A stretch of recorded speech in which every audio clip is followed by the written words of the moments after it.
Let's talk about commitment, control, especially in times of uncertainty, as leadership skills, as self-leadership skills.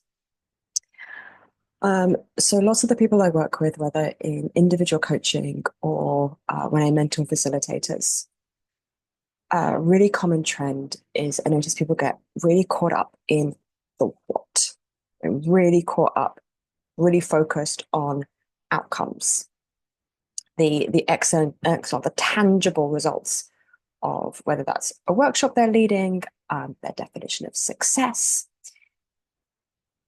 Um, but I got news for you, folks. If you hadn't realized already, you have pretty much zero control over outcomes.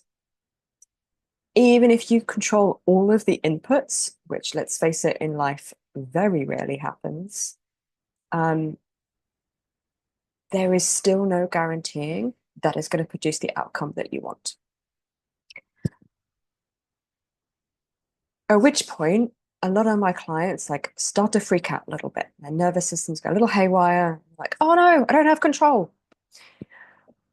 But you have more agency than you realize.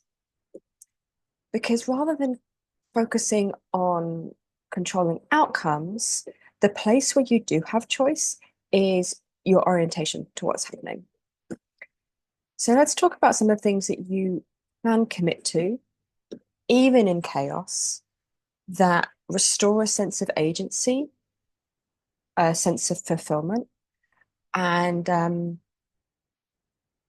least in my experience, make the whole thing more worth doing in the first place. You can commit to the process. So rather than focusing on the end result, what is it like to really show up for how you do the thing, whether that's individually or leading the group? You can commit to your values, to your principles, the things that guide your decisions, and really be a stand for them in the world. If you're somebody who, really advocates for small businesses and against monopolies and billionaires, and you're still buying books on Amazon, guilty as charged, especially Kindle. It's hard to get books in Indonesia.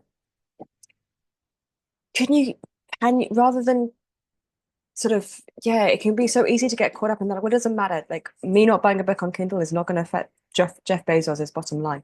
Maybe not. But if each one of us actually stood up and were a stand for our values and we really committed to that, I don't know what could change. But don't do it because things might change. Do it because that's what integrity means. Yeah, to do the right thing, even when nobody is watching, even when it doesn't make a difference in the long run, but to do it anyway because it matters. You can commit to the rhythms and the cycles that hold you. Again, process over performance.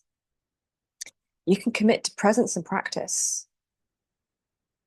to being here in this moment and showing up. You can commit to compassion, to curiosity for yourself, the parts of you that struggle in uncertain and chaotic times, for other people.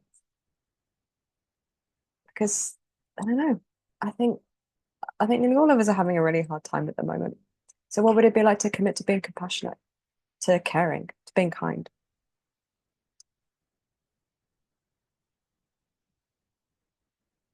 A little caveat on the end of this is that um, being able to commit to the process, to the how, doesn't mean I think it's always the right thing to do. Um, I'm very judgmental about flaky people. I'm very judgmental of myself when I think I'm being flaky.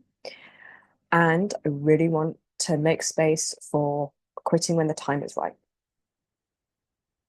So my friend Sarah Wheeler does some beautiful stuff on quitting, her podcast, her quitting quadrant. I'll link to her in the notes below.